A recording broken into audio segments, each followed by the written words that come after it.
Você conhece a Rádio Web Divulgar? Somos uma rádio espírita que funciona com uma intensa programação musical e informativa durante 24 horas.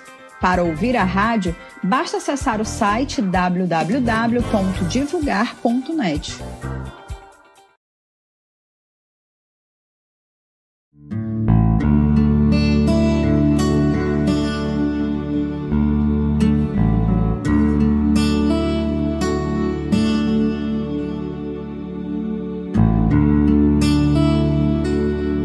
Boa noite, amigos internautas.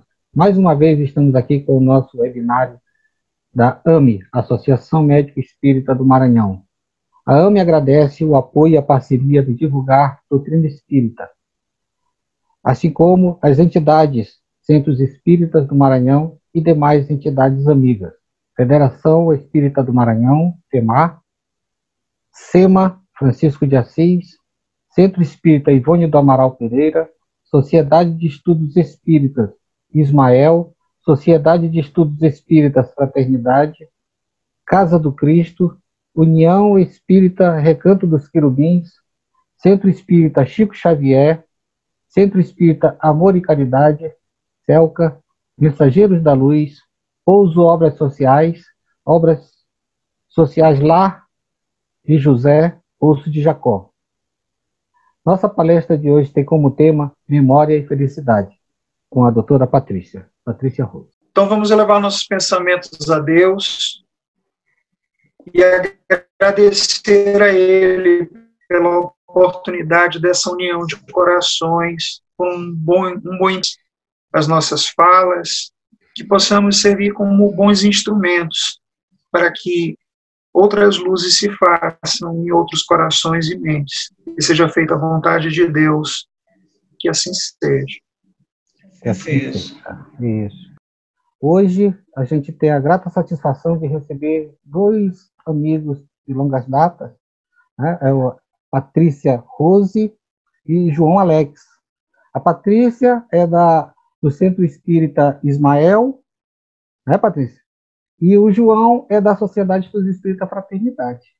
Dois amigos que a gente já tem uma jornada aí juntos, né, de muitos trabalhos, de muitos encontros, e hoje eles foram convidados para a gente falar de um tema bastante interessante, que é a memória e a felicidade. Vamos ter essa relação das nossas memórias com a determinação do que vai ser a nossa felicidade ou do que é a nossa felicidade, certo? Então, no primeiro momento, eu vou pedir para o João fazer o início de sua fala, nos falando das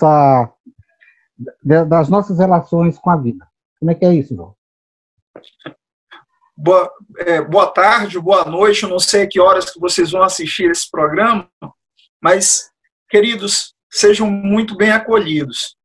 É engraçado como é que a nossa relação com a vida. Nós somos espíritos reencarnantes, né? E desde nosso ingresso até a nossa partida de retorno à pátria espiritual, nós vamos estabelecendo relações durante o desenvolvimento do ser em seu processo reencarnatório.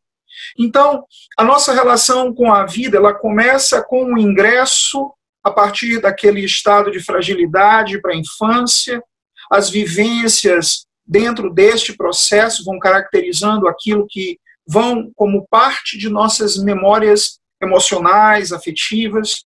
Vamos passando sem perceber para a adolescência e logo adiante nós estamos diante da idade adulta, vivendo uma série de confrontos, conflitos, resoluções. Daí a pouco, sem nos apercebermos ou prepararmos, estamos na idade avançada, já estamos quase deixando o nosso processo de reencarnação e retornamos à pátria espiritual. É curioso que cada uma dessas etapas, elas vão gravar ou vão guardar alguns tipos de memória.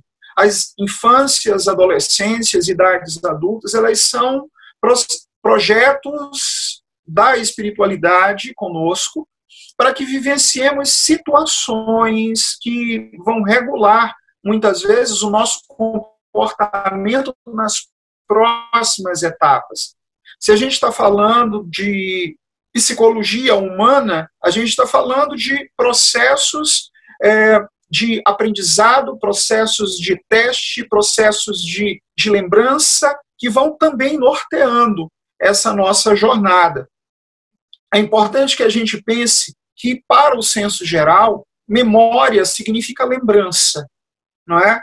E quando a gente olha para isso, a gente vê que essa lembrança e o nosso processo de aprendizado, também no senso geral, eles têm uma estreita relação. Tanto que as pessoas dizem, estou perdendo minha memória, quando estão falando daqueles aprendizados que julgavam já ser seus, e que por alguns processos naturais, né, também psicológicos, não foram guardados em alguns casos, né? A gente pode pensar a respeito de memória como um processo. E processos, eles são feitos de etapas. Um tomo em cima de outro, em cima de outro.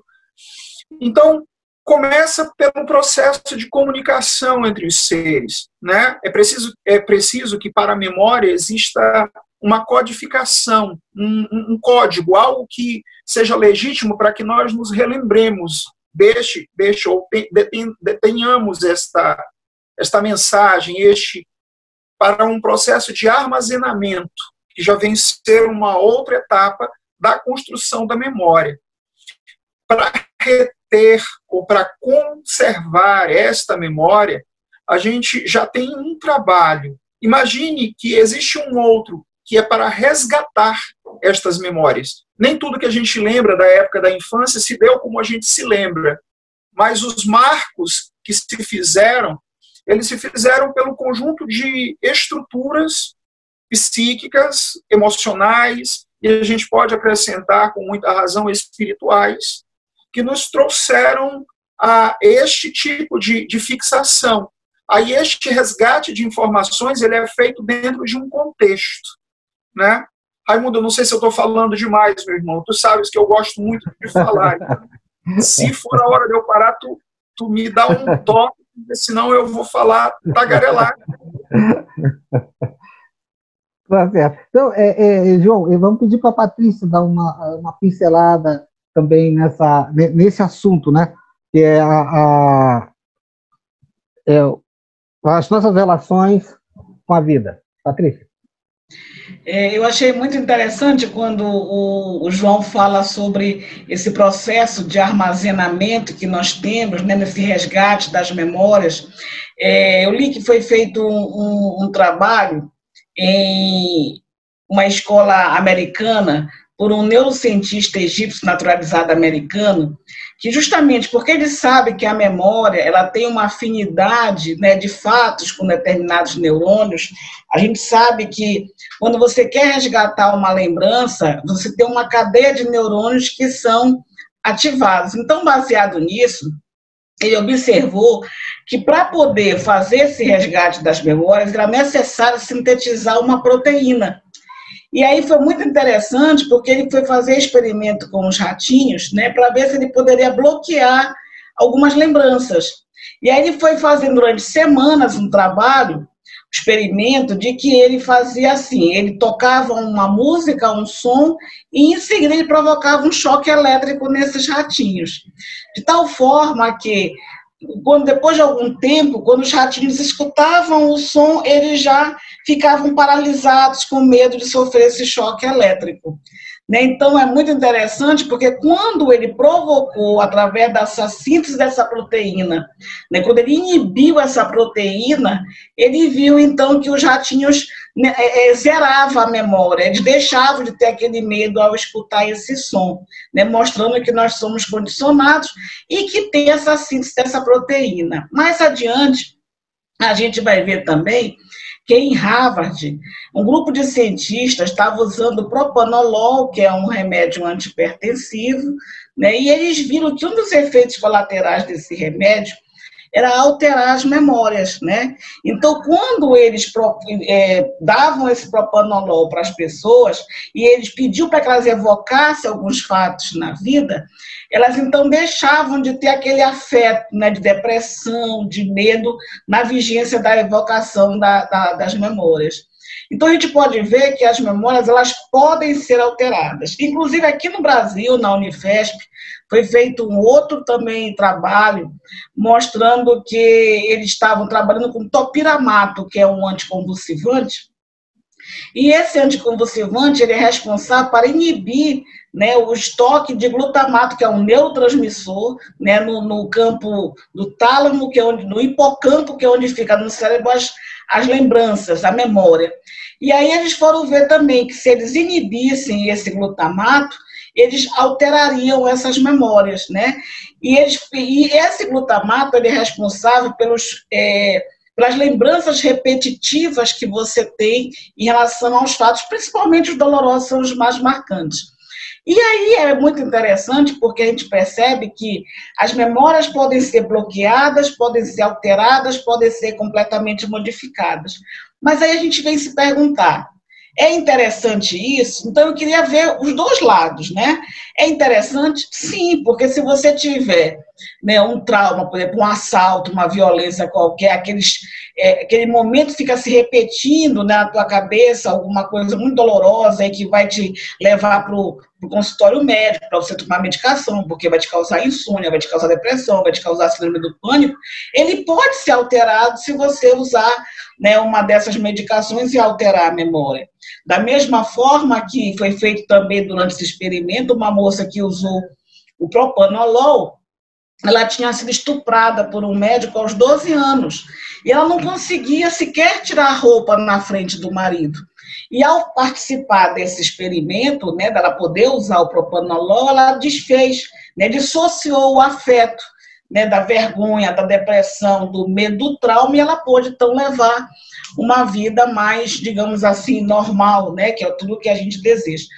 Podemos também pensar na dependência química, né? A pessoa iria dissociar aquele prazer, que é o que é mais difícil quando você tem um dependente químico, que você quer retirar essa droga, mas que hoje, inclusive o Ministério da Saúde tem um grande desafio nas mãos, a rede de saúde mental como um todo, porque é muito complicado a gente tirar um dependente químico do uso das drogas. No entanto, de que nós somos constituídos, né? Nós, seres humanos, como o João falou, né? Nosso contínuo, o nosso percurso na vida como um todo, ele é feito de histórias, né? De lembranças, de memórias, de fatos registrados.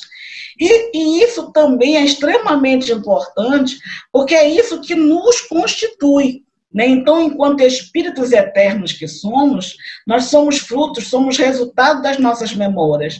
Se nós tirarmos essas memórias ou modificarmos, dissociarmos esse afeto, o que ficaria para nós, né? Somos sabedores que ainda no início da nossa caminhada espiritual, evolutiva, nós somos espíritos ainda muito indolentes. Então, nós adoramos uma zona de conforto. Saber que temos a possibilidade de ficarmos sem da vida, né, que é esses traumas, que são as expiações, que são as dores, claro que é um sonho de consumo para todos nós, né? Mas também, nós ao estudarmos o Evangelho, sabemos que a dor é obrigatória, mas o sofrimento não. E que ela é extremamente subjetiva nesse aspecto, porque depende da evolução de cada espírito, o que ele vai fazer com aquela experiência. Porque a experiência pode ser igual para todos, mas o que você vai fazer com aquela experiência é particular, é altamente individual. Então, qual é o desafio nós, enquanto estudiosos do Espiritismo, né, enquanto espíritos que estamos na caminhada? É podermos dar um sentido completamente diferente, um sentido espiritual elevado às nossas provações, aos nossos resgates, às nossas expiações. E quanto a isso, a gente precisa desenvolver a fé racional. Porque nós falamos tanto em fé, o espírito é aquele que tem a fé racional. Mas o que é essa fé racional? Né? Então a gente precisa realmente se apropriar do que seria, o que nós estamos fazendo que nós vimos fazer na encarnação, qual é o nosso programa reencarnatório. Porque se nós pensarmos que nós somos vítimas dos acontecimentos, nós estamos sendo fatalistas. E nós, enquanto espíritas, sabemos que somos resultado das nossas ações, né? Nós temos o livre-arbítrio. E apesar... Sim. Como ressignificar? Pois é, como é que nós vamos ressignificar esse fato? A primeira coisa que nós temos que fazer é compreender que nós não somos vítimas, né? Sabemos que existe a injustiça, mas não existe o injustiçado. Então, se nós compreendermos, aceitarmos que aqueles fatos, eles não são castigos, eles não são algo que está alheio à minha vontade, que aconteceu de uma forma a esmo, eu começo a compreender a ordem do universo, né? Eu começo a entender que existe uma lei. A gente sabe que o universo é regido por leis que são extremamente pedagógicas, né? Então, a lei de justiça, de amor e caridade, ela vem nos mostrar que nós não podemos passar incólumes pela vida, né? Tudo que nós fazemos, nós precisamos aprender que tem consequências para mim, para o outro e para o universo como um todo, né? E aí nós também estamos submetidos à lei de retorno. Então, tudo que eu faço tem uma ação no universo como um todo. E eu não posso fazer nada que esteja contrário à lei sem que depois eu tenha que resgatá-la, né? E aí é que muitas pessoas ficam entrando no vitimismo e ficam se lamuriando. E o pior, elas encontram rotas de fuga, né? Elas começam ou a ser dependentes de cartão de crédito, de droga, de sexo, uma alimentação exagerada, ou então elas fogem para as doenças psiquiátricas, né? É uma depressão, é uma crise do pânico, é qualquer coisa que precise anestesiar os sentidos, porque elas não dão conta de se confrontar cara a cara com elas mesmas. Porque o ressignificar que tu perguntaste, ele não é o esquecimento do fato, né? Porque a gente não tem como esquecer, mas você tem como trabalhar esse afeto, né? Aí você vai trabalhar a lei de justiça, de amor e caridade, que fala do perdão. Porque o que é a caridade se não é o perdão para com as ofensas, se não é a benevolência para com todos, né? Então eu preciso trabalhar isso, porque senão eu estarei presa no cárcere mental que eu elejo para mim por conta de não atender à lei de justiça, de amor e caridade. João, o que é a memória para o espírito? Assim, Raimundo, memória, como eu estava falando anteriormente, é um processo, né? Quando a gente está falando de memória, a gente está falando de processos de armazenamento, que é um processo de retenção de informações, e um processo de resgate. Esse resgate não necessariamente precisa ser consciente.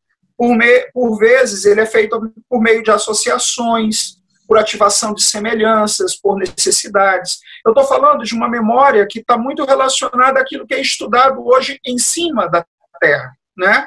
Quando a gente fala de memória, a gente está falando de cérebro, a gente está falando de regiões diferentes do cérebro que captam e organizam de modo harmônico, né, com, obviamente, a influência direta do espírito, né, ela verifica fatos, estímulos sensoriais, respostas emocionais, soluções de problemas, isto é, tem ali o neocórtex, tem hipocampo, tem amígdala. Então, todas essas regiões do cérebro, elas funcionam em conjunto para o processo de fixação de uma memória. Quando a gente fala do processo de reencarne, a gente está falando que um espírito cuja memória anterior é guardada, exatamente para que ele não entre com uma série de constituições, ela está guardada no espírito, ela não está no perispírito dele. Então, essa informação, ela está lá, só que ela não está aflorada, ela não é uma informação útil naquele momento. Então, a jornada do espírito vai da infância e ele vai formando novas conexões, vai trazendo outras similaridades. Em algum momento, ele até repuxa de lá de trás algumas sensações ou algumas reações aprendidas já pela alma, né? Quando a gente olha aqui na Terra, eu acho que em 2014, foi em 2014? Acho que foi em 2004 ou 2014, Raimundo, agora me foge a memória. Um grupo de pesquisadores falavam em 134 tipos de memória, né? Porque, assim, falando academicamente, eles foram subclassificando um monte destes itens. Mas a gente chega para uma questão didática em 4 tipos de memórias, que é suficiente para que a gente continue nessa linha de informação espírita, né? A memória imediata, que é aquela memória que você tem poucos segundos para utilizá-la apenas para aquela circunstância específica e o cérebro trata de descartar. Tipo assim, Raimundo, guarda esse telefone bem aí para mim, rapidinho. Aí eu te digo o número e eu pergunto, ei, Raimundo, qual é o número? Tu me fala o número e daqui a pouco eu te pergunto de novo, esqueci, isso aí não era importante, não fazia parte do meu contexto. Eu já esqueceria dentro da primeira. Né? Se não anotar, eu tenho memória RAM. Memória RAM da gente, Raimundo, é isso aí. Aí a gente fala da memória de curta duração. Essa memória de curta duração, ela pode durar algumas horas. Aquilo que são informações que pode haver algumas perdas, mas que daqui a algum tipo, vamos dizer, se você recebe uma agressão, se você passa por uma circunstância intensa, essa memória se esvai, né? Existe uma memória de operação, ou memória operacional, que é aquela memória que você armazena informações não verbais, habilidades motoras. Sabe quando aquele atleta ele salta lá, aquelas cambalhotas, aquelas carambelas, saltos mortais? Carambela, putz grila. Vamos pensar que cada músculo do corpo, cada grupamento neuronal, ele tem um caminho. Então, essas informações, elas também são gravadas lá no cerebelo, né? São respostas automáticas. Quanto mais ele treina, mais esse caminho é reforçado e mais os músculos reagem àquilo que ele quer fazer. Então, isso é uma memória operacional. E aquela memória, Raimundo, que a gente fala assim, aquelas memórias profundas, geralmente são as memórias que a gente chama de longa duração. Na verdade, são as que elas parecem mais definitivas, que elas falam da nossa autobiografia, que elas falam dos períodos de vida, né? E o cérebro ele tem mecanismos para reter isso. Só que é uma memória que ela é feita por repetição, por recordação, por associação, né? Então, quando a gente fala de memória de longa duração para o cérebro humano, para o ser encarnado, a gente está falando de processamentos, né, deste nível. É interessante, Raimundo, que a gente volte, então, a olhar para o ser espiritual e a memória, né? Quando a gente está falando de memória espiritual, a gente está falando de informações que são gravadas no ser, sabe? Aquilo, a gente sabe que um espírito, quando ele reencarna, dependendo do planeta, ele modifica seu perispírito, né? Então, a memória ela não está gravada no perispírito, a memória está gravada no espírito mesmo, né? A memória que ele ainda vai reconstituir a partir das vivências reencarnatórias, a memória que ele vai reorientar a partir das novas relações que ele vai constituir, né? Mas quando a gente olha para um corpo, quando a gente olha para o João nessa encarnação, as minhas memórias mais facilmente acessáveis, as memórias de longa duração, elas serão memórias com uma relação muito estreita com a emoção, muito estreita com os eventos emocionais. Se eu te pergunto muitas vezes qual foi a cor do vestido da sua mãe quando você, no seu primeiro aniversário, talvez tu não retenhas, porque aquilo ali não foi tão marcante, tu era uma criança sem muita noção das coisas. Num outro evento, como tu te lembras da cor da roupa da tua esposa quando tu te casaste, Aí este evento emocional pode lhe ser resgatado de um outro jeito. Te lembra da música que estava tocando quando vocês se encontraram pela primeira vez? Isso é um outro tipo de memória que ela se reporta a um monte de referências. Então, as memórias de longa duração, elas geralmente têm este cunho, sabe? De ter raízes profundas naquilo que emocionalmente é mais forte para a gente. Eu estava assistindo um filme essa semana, um filme chamado Viver Duas Vezes. Está no Netflix, sem fazer propaganda, mas já fazendo, né? Ele conta a história de um professor de matemática. É um filme italiano, se eu não me engano. Mas ele tem... É um filme maravilhoso. Né? Esse filme, Viver Duas Vezes, ele fala de um professor que era matemático e que em um determinado momento começa a sofrer do Alzheimer, da doença de Alzheimer.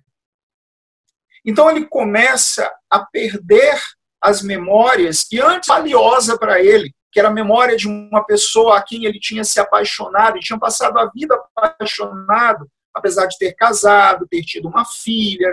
Ele guardava essa memória e ele não queria perder essa memória sem reencontrar esta criatura. Né? O filme vocês assistem, mas é engraçado que no filme você vê o que o protagonista está vivendo com a vivência dessa doença. Ele inicialmente começa a perder a memória recente. Né? Uma área lá no cérebro, o hipocampo, começa a ser degenerada pela doença. Adiante, ele começa a perder as relações com a lógica. Né? Isso aí já seria o córtex frontal, né, que estaria sendo comprometido. Já no final, isso não chega a mostrar no filme, mas no final ele teria as memórias antigas e as memórias mecânicas, aquelas memórias operacionais, elas começariam a falhar. Então, assim, o filme ele traz apenas aquela etapa em que as primeiras partes são afetadas pelo Alzheimer, né? Não chega na parte mais dramática da doença. Para o espírito, como é que funciona isso? Bem, a gente está falando da nossa relação reencarnada no presente. As experiências que a alma guarda, inclusive nos processos de deficiência, de memória, elas, por vezes, são afetos que são reconstruídos ou são processos para reestruturação da forma do espírito se ver, porque o espírito é inteligente. Né? O corpo vai falhar em alguns arquivos, mas o espírito está vivenciando o processo reencarnatório. Ele vai levar deste projeto, desta provação, né, desta expiação, quiçá, um naco, uma fatia, algo que é importante ele reter. Né? Inclusive, para que adiante, com as gravações no espírito, ele possa, de fato, se enriquecer, se reestruturar, porque essa é só uma fatia de muitas fatias, né, de memórias e de aprendizados que a jornada vai propor. Né? Mas, como eu te falo, Raimundo, eu falo muito, então retoma a palavra aí, porque senão... Retornando, eu queria perguntar para a Patrícia, que nós tratamos aí desses assuntos e a gente acabou tocando num ponto que me deixa assim, curioso, que é a questão do Alzheimer, né? A demência senil. Eu queria saber, Patrícia, se essa demência, essa ausência que a pessoa tem a partir de uma certa idade, ou de certos episódios que vão acontecendo na vida, né? Se essa doença, o Alzheimer, ele prejudica, ele atrapalha a evolução do espírito. Bom, o Alzheimer como você falou, uma demência, né? E toda demência ela vai meio que tirando a pessoa, a capacidade de raciocínio, senso crítico, juízo de valor de uma pessoa, né?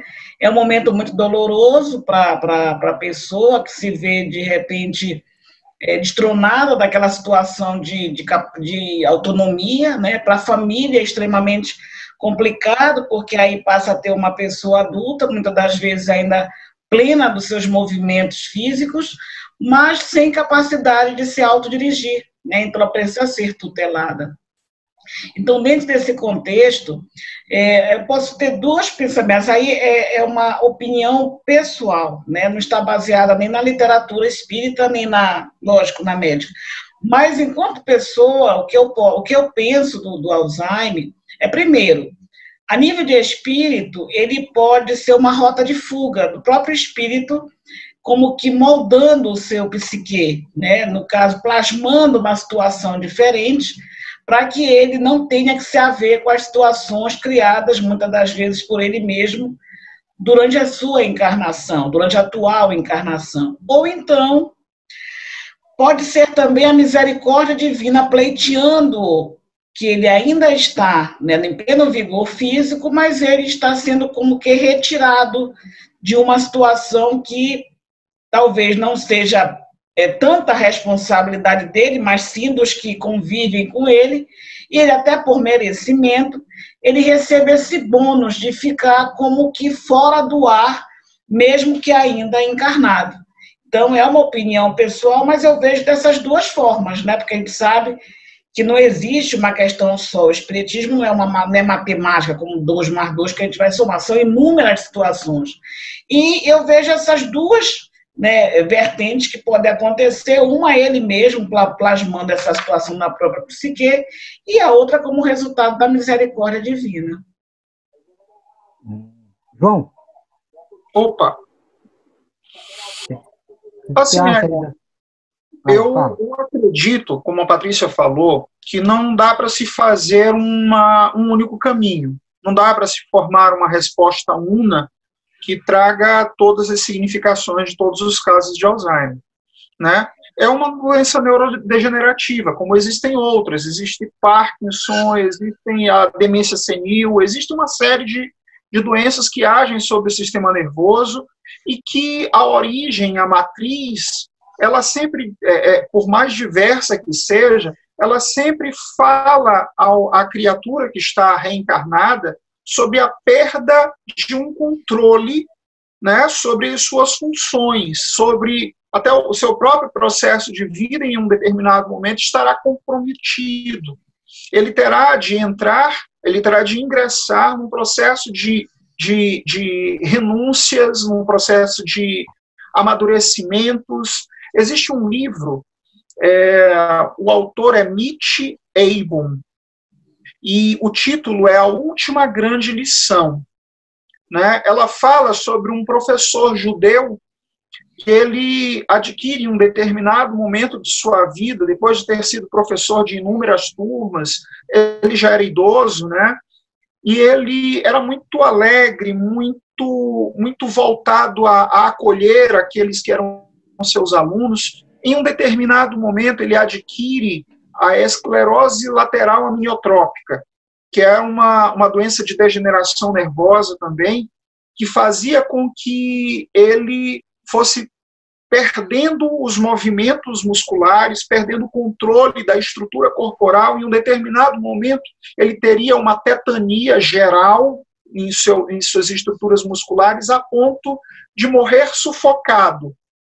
Então, essa ideia da evolução dessa doença, quando ele na época em que ele adquiriu e teve o diagnóstico, foi algo muito intenso, muito forte para ele.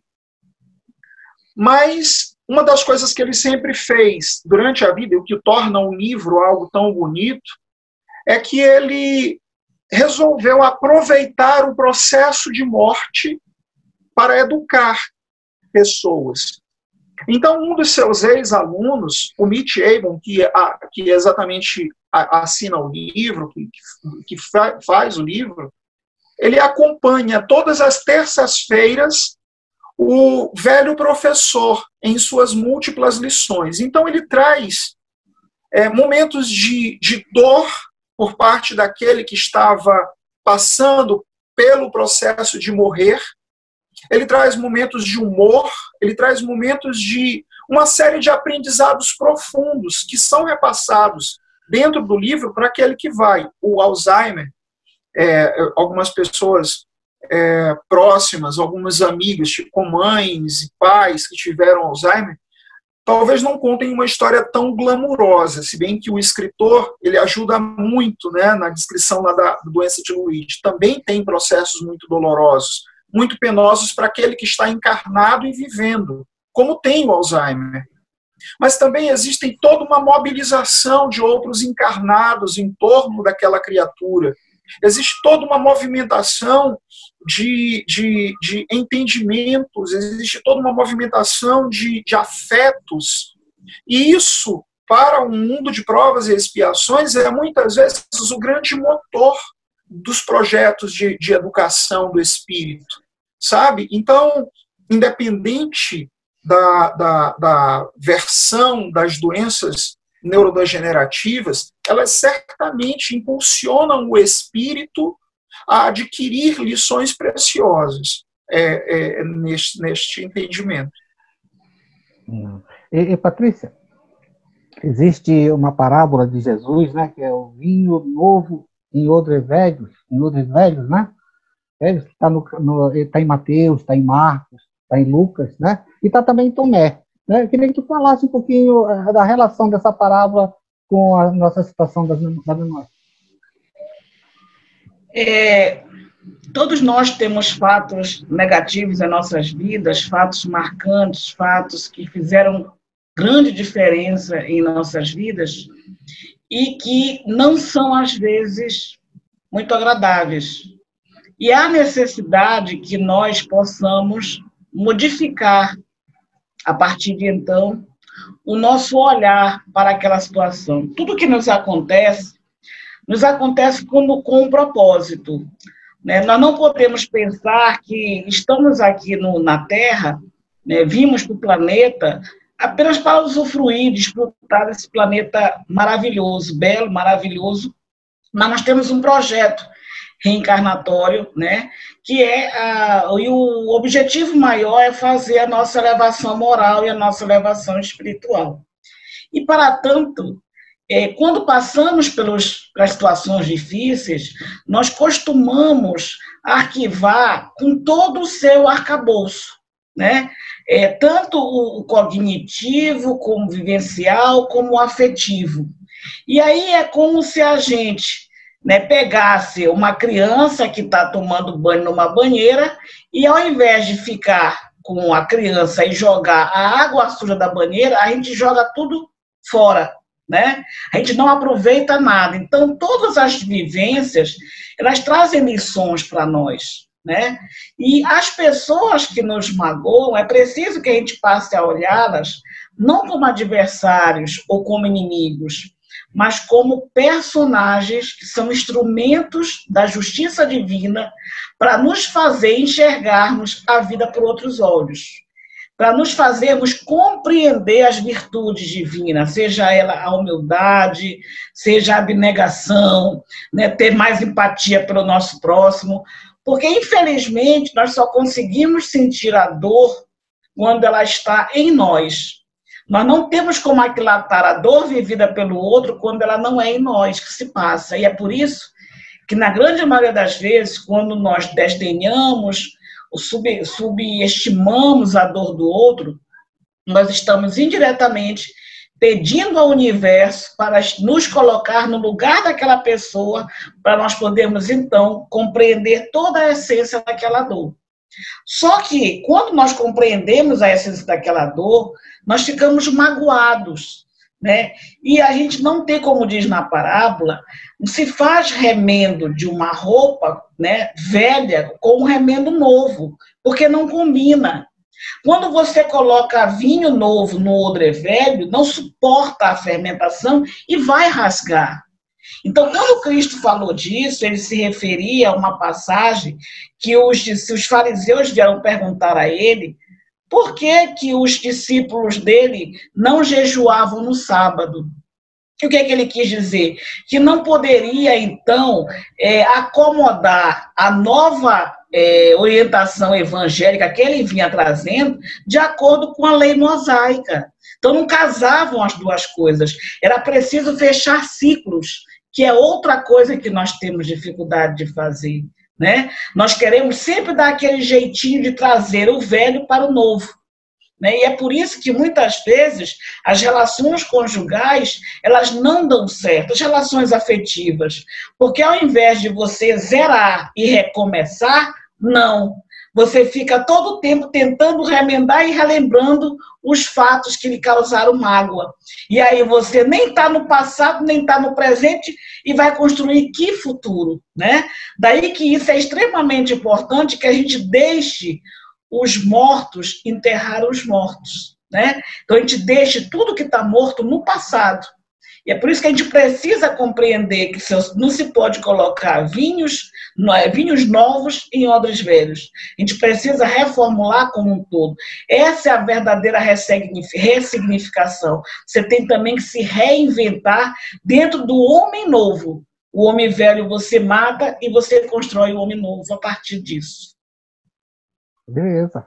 E João, o ser humano ele tem a capacidade, eu não sei se é capacidade ou o que acontece, que ele valoriza muito, o que está mais presente na vida das pessoas são os pensamentos de coisas negativas, quer dizer, uma memória de fatos negativos que ele vivencia quase que cotidianamente, não é isso? Então, isso acaba impedindo a felicidade, certo?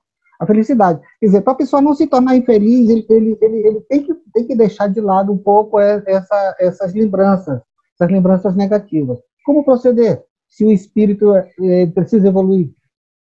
Assim, Raimundo, a pergunta é bem interessante.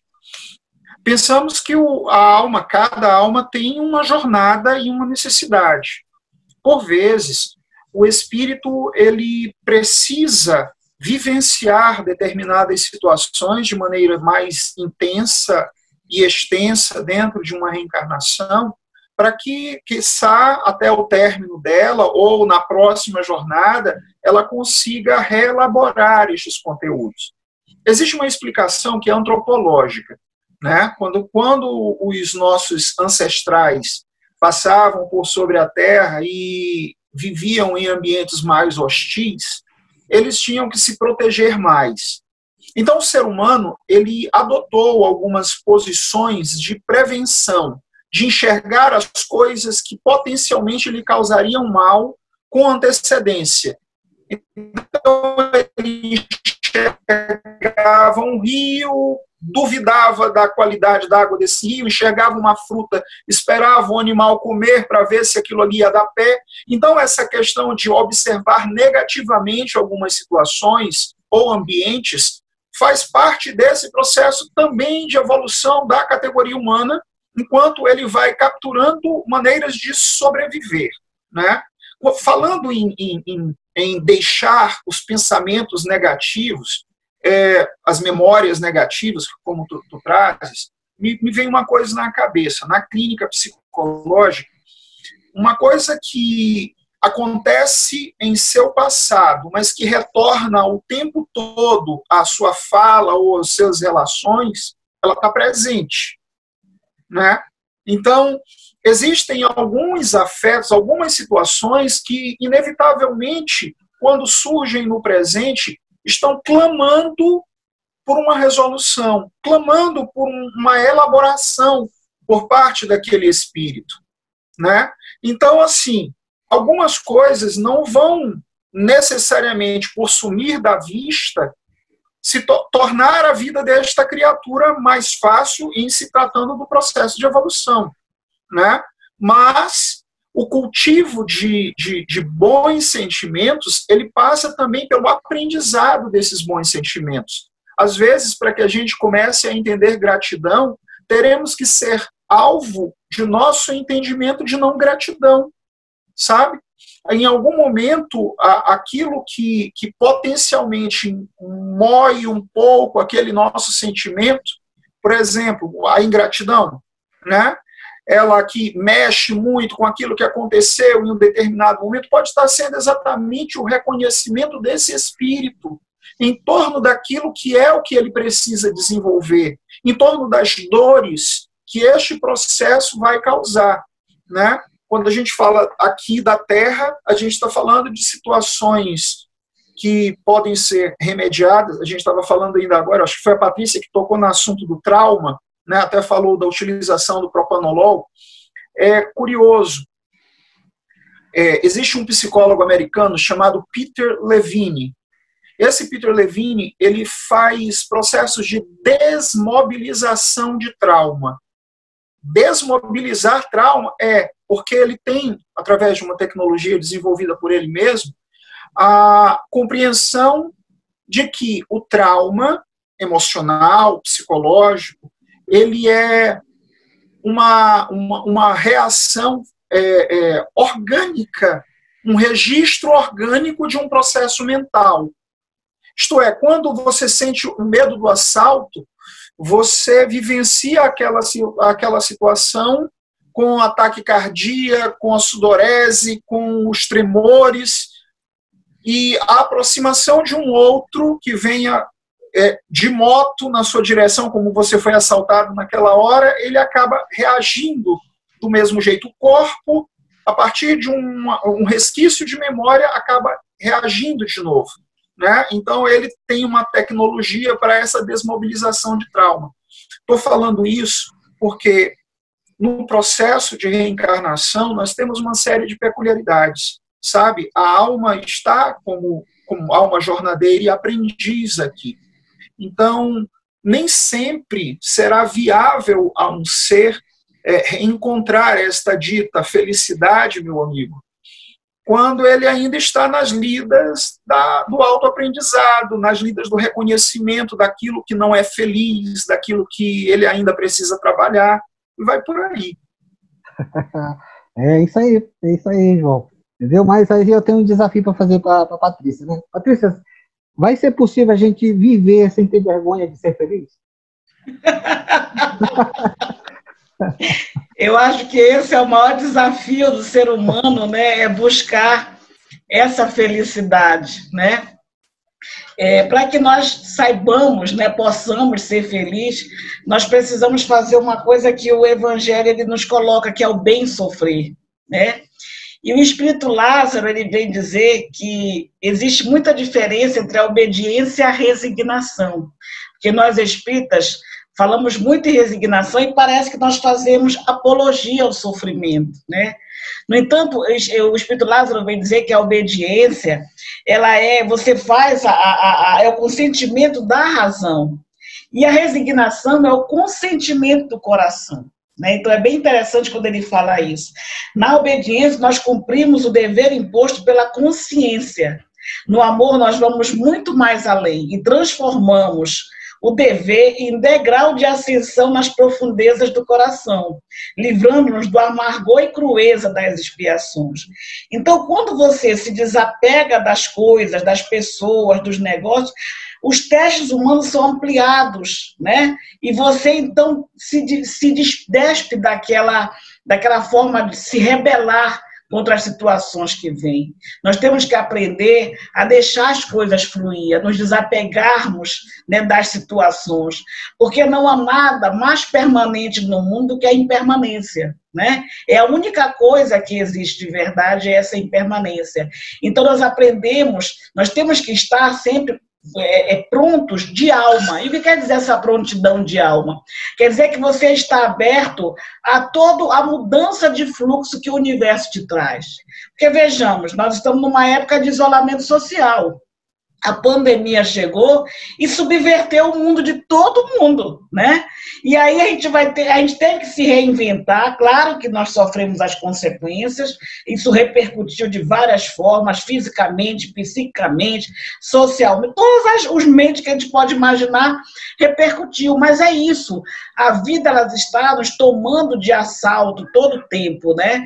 A gente hoje está aqui, amanhã a gente não sabe se está, bem como os nossos entes queridos. Então é muito importante que a gente aprenda a ter esse desapego das coisas que nós trazemos para nós.